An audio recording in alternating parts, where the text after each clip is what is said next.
Hello everyone. आज के इस वीडियो में हम बात करने वाले हैं vector form of Coulomb's law. पिछले वीडियो में हमने कूलम्ब लॉ के स्केलर फॉर्म को हमने पढ़ा, उसकी फोर्स इक्वेशन पढ़ी और फोर्स के मैग्नीट्यूड को जाना।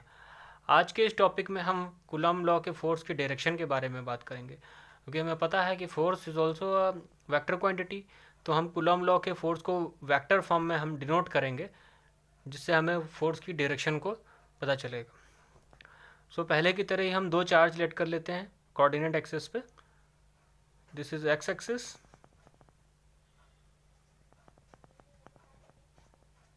And this is Y axis.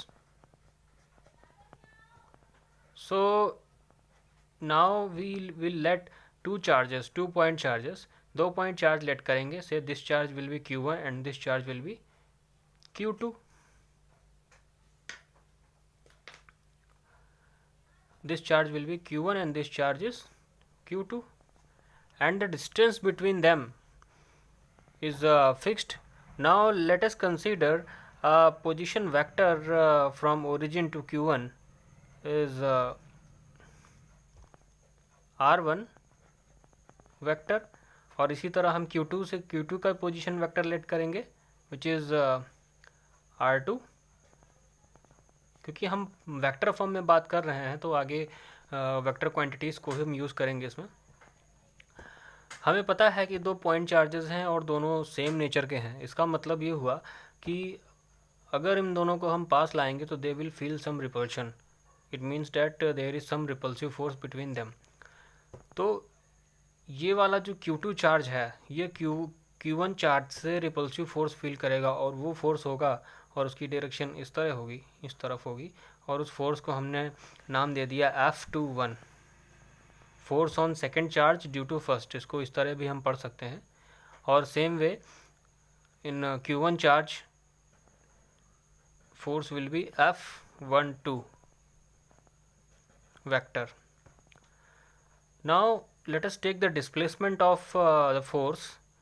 हम Q1 से Q2 तक की डिस्प्लेसमेंट लेंगे, वो फोर्स की ही डायरेक्शन में होगी। कौन सा फोर्स होगा? F21 वाला। और इस डिस्प्लेसमेंट को हम नाम देंगे R12 vector, displacement from first to second.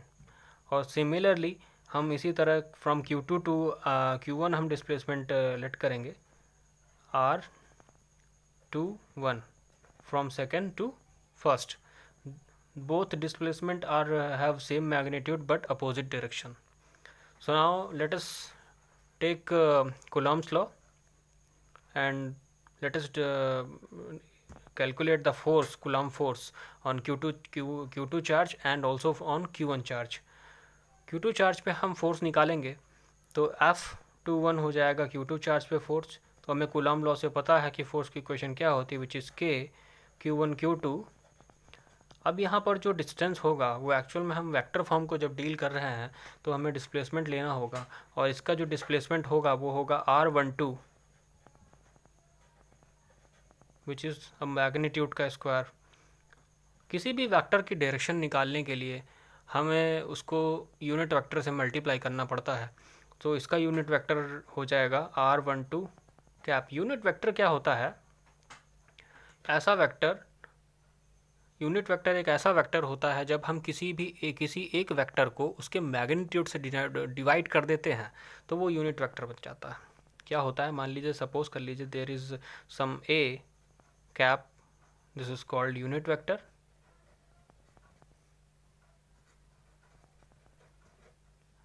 And हमें इस यूनिट वेक्टर की जो वैल्यू होगी वो पता होगी A vector upon mod of A vector, और यूनिट वेक्टर का जो मैग्नीट्यूड होता है वो 1 होता है। So now come to the topic. अब हमें आगे जो सेकंड फोर्स निकालना है which is force on Q1 charge which is F12। तो हम इसको भी कैलकुलेट कर लेते हैं। F12 vector equal to K Q1 Q2 upon, इसकी डिस्प्लेसमेंट हो जाएगी R21 from Q2 to Q1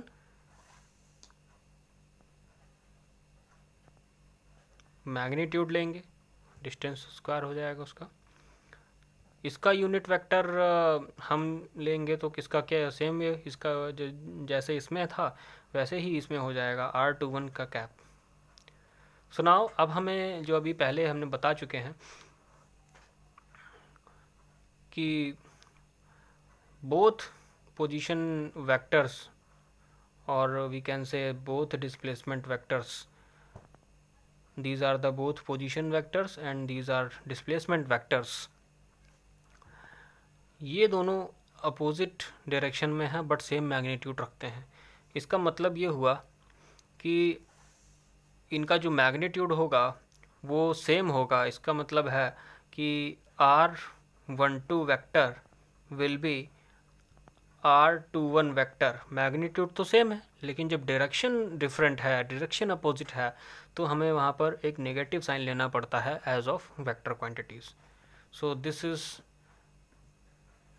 the displacement relations. So now moving further, we will see some things like these two quantities are equal in magnitude but opposite in direction. Now let us put the value of R12 vector in the force equation. Let us denote this equation will be equation number 1 and this equation will be equation number 2 and this will be equation number 3. So now put equation number 3 in equation 1. हम equation 3 को equation 1 में put कर देंगे तो हमें मिलेगा, हमें क्या मिलेगा, F21 vector equals to K times Q1 Q2 upon, similarly यहाँ पर जब R12 है तो निगेटिव क्वांटिटी का जब हम स्क्वायर करेंगे तो वो पॉजिटिव हो जाता है। इट मीन्स डैट ये हो जाएगा R21 वेक्टर स्क्वायर इनटू, अगर वेक्टर नेगेटिव है तो उसका यूनिट वेक्टर भी नेगेटिव ही होगा, R21 कैप, एंड यहाँ पर एक नेगेटिव साइन आ जाएगा। अब इसको फर्दर कैलकुलेट करते हैं, तो जब फर्दर इसको कैलकुलेट करेंगे तो हमें वैल्यू मिलेगी minus times of K Q1 Q2 upon R21 square into R21 cap. If we look at the value of F21 which is now calculated value, अगर इतनी वैल्यू पर हम ध्यान दें तो ये जो वैल्यू होगी वो F12 वेक्टर के बराबर है। It means that force on first charge due to second, it means that the force on Q1 charge कितना फोर्स एक्सपीरियंस करेगा उसकी वैल्यू इसके बराबर है। सो नाउ अब हम जो वैल्यू है इक्वेशन नंबर 2 की जो वैल्यू है उसको हम उठा करके इसमें रख देंगे F21 में, तो हमें मिलेगा F21 vector equals to minus times of F12 vector. So this is an important relation of Coulomb law in vector form. ये एक इम्पॉर्टेंट रिलेशन है, ये शो करती है कि forces are equal in magnitude but opposite in direction. इसका मतलब है कि जो दोनों चार्जेस पे फोर्स लगे थे, दोनों चार्जेस पर फोर्स लगे वो इक्वल इन मैग्नीट्यूड के थे और अपोजिट डायरेक्शन के हैं। अब ये बात समझ में आ गई कि अपोजिट डायरेक्शन में है तो कुछ पॉइंट्स कंसीडर कर लिए जाएं। जो भी फोर्स है exerted by two charges on each other are equal and opposite. It means that Newton's third law is obeyed here. So this is about the Coulomb's law. We have derived the vector form of Coulomb's law, and we will see the extended form of vector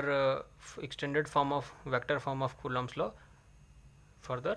So now here we will get F21 vector equal to minus F12 vector.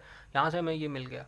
Extended vector form बनाने के लिए कुछ चीज़ें चाहिए होंगी, जैसे अब हम अपने डायग्राम पे, अपने फिगर पे देखेंगे। हमें पता है कि वेक्टर एडिशन लॉ जो होता है अगर उसको हम यहाँ पर अप्लाई करते हैं तो हमें कुछ रिलेशंस मिलेंगे। अगर हमको ये जो इक्वेशंस है, ये इक्वेशन है, हमें डिस्प्लेसमेंट वेक्टर से हटाकर हम अपने पोजीशन वेक्टर्स में अगर हम इस इक्वेशन को रिप्रेजेंट करना चाहें तो हम इसको Coulomb law of vector addition से कहेंगे और आगे करेंगे इससे, और यही होता है extended vector form. So now अगर इस पे हम Coulomb law of vector addition लगाएंगे तो एक रिलेशन बन के आएगी। अगर हम इधर से देखें तो ये वाला जो वेक्टर होगा और ये वाला वेक्टर होगा, r12 वाला वेक्टर, ये दोनों सेम डायरेक्शन में ही होंगे, और ये वाला वेक्टर जो होगा पोजीशन वेक्टर r2, ये इस ट्रायंगल को कंप्लीट करेगा। तो एक रिलेशन आ जाएगी, this will be the resultant of the equation. तो यहाँ पर हमारी वैल्यू हो जाएगी r1 vector plus r12 vector equals to r2 vector. यहाँ से हमें r12 वेक्टर की हम वैल्यू निकाल लेंगे। r12 vector equals to r2 vector minus r1, final minus initial. यहाँ से अगर वैसे कन्फ्यूजन हो रही हो तो ऐसे याद कर लीजिए, फाइनल माइनस इनिशियल। ये डिस्प्लेसमेंट यहाँ से हुई, ये फाइनल पोजीशन हो गई, ये इनिशियल हो गई, तो फाइनल माइनस इनिशियल, ऐसे अब भी आप याद कर सकते हैं। अब आगे इसी तरह एक रिलेशन ये मिल गई। अब हमको वैल्यू चाहिए r21 की, ये कैसे निकलेगी भाई, ये भी निकालते हैं। r21 वेक्टर निकालने के लिए हम उसी triangle law of vector addition को फॉलो करेंगे। तो जब उसको फॉलो करेंगे तो यहाँ से देखिए r21, ये एक ट्रायंगल, ये एक एरो जा रहा है और ये भी सेम डायरेक्शन में अलॉन्ग है, और ये इस को कंप्लीट कर रही है, तो दिस विल बी रिजल्टेंट। तो हमें यहाँ से पता चलेगा क्या, देखते हैं क्या पता चलता है। r2 vector plus r21 vector equals to r1 vector. एक बहुत इंपॉर्टेंट चीज़ अभी मैं बता गया हूँ, अभी मैं फिर दोहराऊंगा उसको। r21 वेक्टर की वैल्यू हमको चाहिए, r21 vector equals to r1 vector minus r2 vector. अब ये चीज़ मैंने बताई फाइनल माइनस इनिशियल वाली, इसको अगर कन्फ्यूजन हो रही हो तो आप ऐसे भी याद कर सकते हैं, final minus initial. Q2 charge और Q1 चार्ज, ये डिस्प्लेसमेंट Q1 चार्ज से हुआ Q2 की तरफ, तो Q2 will be the final point और Q1 will be the initial point. तो अब Q2 माइनस Q1 है, तो इसी तरह हम इसको R2 माइनस R1 कर देंगे, फाइनल माइनस इनिशियल। इसी तरह जो हम Q2 से Q1 लेंगे तो final minus Q2 will be initial और Q1 विल बी फाइनल, तो हम यहाँ से कर देंगे R1 माइनस R2। तो ये दो रिलेशंस हमें पता चल गई। So now let us move further to the extended form of vector. अब हमें दो इक्वेशंस पता थी, पहली वाली f21 वेक्टर और f12 वेक्टर। इन्हीं दो इक्वेशंस को हम आगे एक्सटेंड कर देंगे। सो नाउ अब हम एक्सटेंड करने जा रहे हैं, चलिए करते हैं। f21 vector equals to k times of q1 q2 upon r12 का स्क्वायर है, r12 का स्क्वायर है। तो r12 की वैल्यू हम यहाँ से देखते हैं कितनी है, r2 माइनस r1, सॉरी यहाँ पर एक करेक्शन कर लीजिएगा, r2 minus r1, little mistake, r2 minus r1, और बाकी सही है सब, हाँ r1 माइनस r2, ठीक। चलो करते हैं आगे। r12 की वैल्यू रख देंगे r2 vector minus r1 vector का स्क्वायर, ठीक है। आगे देखते हैं r12 वेक्टर। अब यहाँ पर जो कैप है, मैंने अभी यूनिट वेक्टर बताया, यूनिट वेक्टर की वैल्यू होती है उसकी का वेक्टर और उसका मैग्नीट्यूड। तो इसका वेक्टर क्या हो जाएगा, r12 वेक्टर। तो r12 वेक्टर की हमने वैल्यू निकाल ली थी क्या, r2 minus r1 vector upon इसी का मैग्नीट्यूड, और ये पहले से ही मैग्नीट्यूड था, तो ये हो जाएगा तो आपका r2 माइनस r1 वेक्टर, ये इधर मिलकर क्यूब हो जाएगा, सीधी सी बात है, equals to k times q1 q2 upon r2 minus r1 का क्यूब, r2 माइनस r1। ये हो गया extended form of vector of f21। इसी तरह हम F12 निकालेंगे, F12 vector equals to K times Q1 Q2 upon, similarly इसको जब हम निकालेंगे तो R21 की जो वैल्यू थी वो थी, R21 की वैल्यू थी R1 minus R2, R1 minus R2, तो सेम सिमिलरली इसकी जो वैल्यू आ जाएगी R1 माइनस R2 वेक्टर, इसका क्यूब हो जाएगा, ये हो जाएगा R1 vector minus R2 vector. So this is about the Coulomb's law, vector form of Coulomb's law. It is very important for board exams and also important for IIT JEE. So now this is about the Coulomb's law we have studied, and in the upcoming videos we will see numerical questions on the Coulomb's law, and after this video you will get videos on electric field and its various properties, various equations. So now this is done for today. Thank you for watching the video. Please like the video and also subscribe the channel, so you will get more videos on physics. Thank you for watching the video.